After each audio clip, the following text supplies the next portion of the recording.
Hello বন্ধুরা, আপনারা সবাই কেমন আছেন? আশা করি ভালো আছেন, সুস্থ আছেন, সাবধানে আছেন। আমরাও খুব ভালো আছি আর সাবধানে আছি। একটু ঠান্ডাটা লেগেছে, জানি না।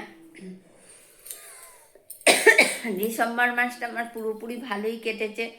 জানুয়ারি মাসটা ডিসেম্বর, না, হ্যাঁ ডিসেম্বর, জানুয়ারি মাসটা শেষের দিক থেকে শুরু হয়েছে আমার প্রবলেম। সেইটাই চলতেই আছে এখনো পর্যন্ত। জানি না এখন ফেব্রুয়ারি মাসটা কি হবে। এই যে বসে আছি, দাদা গেছে দোকানে, দাদা আসেনে, পুজো টুজো করে, মানে সকালে যে নিত্য সেবাগুলো থাকে সেইগুলো করে গেছে, দোকান খুলতে গেছে। আর রূপসা মুখ ধুচ্ছে, রূপসা মুখ না ধুলে আমি তো চাটা চাপিয়েছি, এখনও নাবাইনি, চা খাবো। এই ফাল্গুন মাসটা খুব ভালো একটা ঠান্ডাও নেই, গরমও নেই, কিন্তু এরপরে বুঝিয়ে দেবে ঠান্ডা কাকে বলে। এই যে বন্ধুরা, চা খাবো বলছিলাম, চা চাপিয়েছিলাম, রূপসা মুখ ধুতে গেছে, তখন ওর ঠাকমা এলো। ওর ঠাকমা গেছিলো একটু ব্যাংকে। তারপর ঠাকমা, আমি আর রূপসা তিনজনে মিলে চা খেয়ে নিলাম একসাথে। আর এই যে দেখছেন, ওখানে ভাত বসিয়ে দিয়েছি, দিয়ে আর আমি বিছনা গোছাতে চলে এসেছি।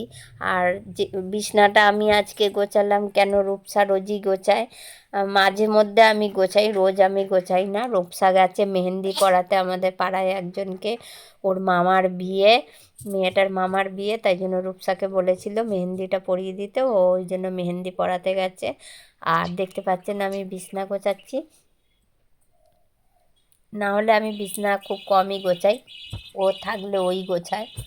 তারপর আবার রূপসার পরীক্ষা সামনে, তখন ও পারবে না, আমাকেই করতে হবে।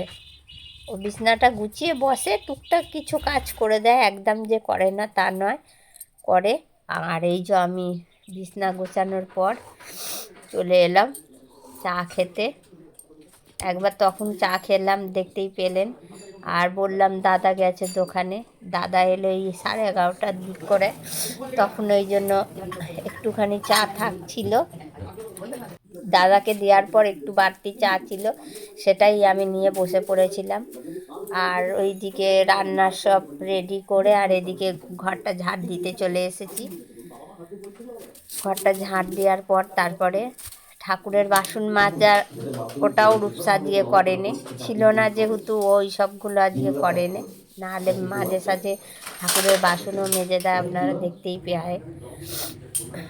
আর ঠাকুরের বাসন মাজার পর এটা ভাববেন না, আমার এইগুলো কিন্তু রোজকার, সকালে একবার হয়, আবার বেলায়ও আর একবার করে হয়, যে বেলায় এগুলো মুছছি তা নয়, আমাদের সকালবেলাই মোছা হয়ে যায়।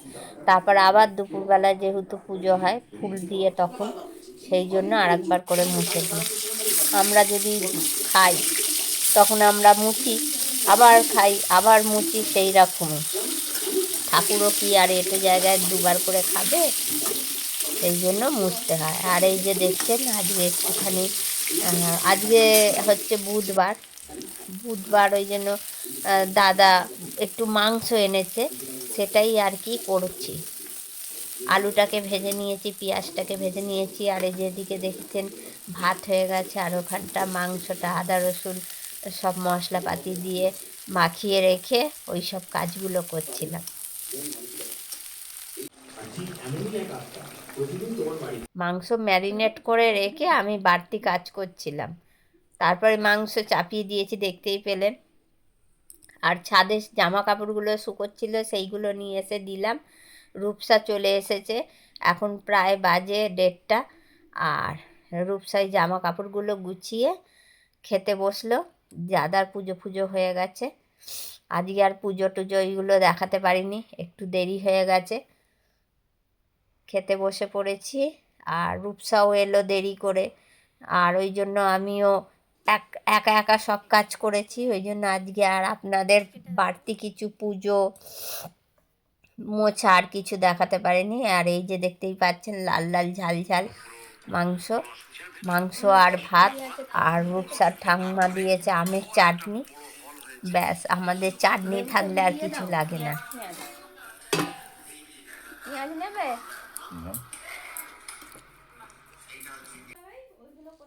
আর এই যে বিকালবেলা বলবো না, সন্ধে হয়েই গেছে। আমাদের ওই যে বললাম রূপসা গেছে মেহেন্দি পরাতে, মেয়েটার ওর মামার বিয়ে পাড়ারই এক যা বলতে গেলে, তার ভাইয়ের বিয়ে। আর আমাদের বাড়িতে আর কি স্ত্রীটা করতে দিয়েছিল, আমাদের তো আর ধরতে নেই বলে এই যে মাস্তুতো যে দাদা, এই যে ওনার বউ করে দিয়েছে, মানে আমার মাস্তুতো যা।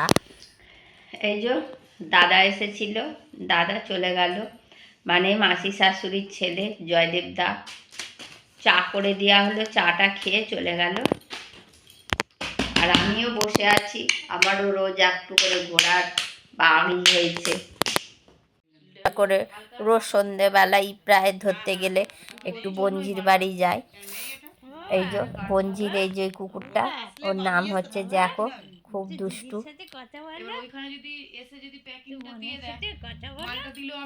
খুব ভালো। জ্যাকো বললেই হলো, আর গেলেই গলা তুলে দেবে, ঠ্যাং তুলে দেবে, মানে সুড়সুড়ি দাও, চুলকে দাও। আর ওই যে বঞ্জির মেয়েটা ছিল না, ওই যে ও এসে ফুচকা খেয়েছে, ওর সঙ্গে ফুচকা খাবে, টক জল খাবে। ও মিচিমিচি করে বাটিতে করে মানে হাতটা করে দিচ্ছে, ও ভাবছে আমাকে দিচ্ছে, ও সেমনি হাঁ করছে। খুব ভালো কুকুরটা, জ্যাকো বললেই হলো। আর এই যে আমরা তারপরে একটা বিয়ে বাড়ি আছে আমাদের সামনেই, মার্চের 9 তারিখে। ওই যে বললাম যে জামাইবাবু দিদি ওদের সঙ্গে গেছিলাম পাকা দেখা, সেখানেই। আর ওই সব জিনিস কি দেবো না দেবো একটু দেখতে গেছিলাম। তারপরেই এসে মুদিখানা দোকানে গেছিলাম, যেহেতু ওই দিদিরা থাকবে না, সমস্ত কিছু জিনিসপত্র নিয়ে নিয়েছি। আর মুদিখানা যা যা লাগে আর সেইগুলোই আর কি দেখে নিচ্ছি, কাগজে মিলিয়ে ঠিকঠাক আছে নাকি, যেহেতু ওই দিদি এখন কদিন থাকবে না, ভাইয়ের বিয়েতে চলে যাচ্ছে। আর ভিডিওটা আজকে এই পর্যন্তই রাখছি, যদি ভালো লাগে অবশ্যই একটা লাইক করবেন।